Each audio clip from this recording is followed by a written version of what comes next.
Hi hello one more mini log. So ఈ లాగ్లో మేము Chilukuri Balaji temple వెళ్తున్నాము. అది కూడా ఎలక్ట్రిక్ బైక్ మీద వెళ్తున్నాము. కృష్ణ ఫస్ట్ టైం నడుపుతున్నాడు అనమాట.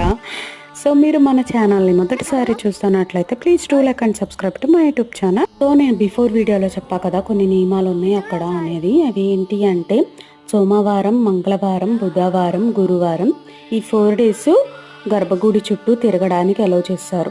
అంటే మొక్కుంటారు కదా 108, 11 చుట్లు అలా, అదనమాట. శుక్రవారం, శనివారం, ఆదివారం పబ్లిక్ హాలిడేస్ అప్పుడు బయట తిరగచ్చు. అక్కడ వచ్చేసరికి మనం బయట ఒక రౌండ్ వేస్తే ఈక్వల్ టు 11 rounds అనమాట లోపల. సో మేము లోపల 60 చేసేసి మిగతా అక్కడ చేసేసాం. బికాస్ మధ్యాహ్నం గుడి క్లోజ్ చేస్తారు కాబట్టి అక్కడ పర్టికులర్గా ఫోటోలు వీడియోలు తీయొద్దని చెప్పి నియమ నిబంధనలు ఉన్నాయి, అందుకే తీయలేదు.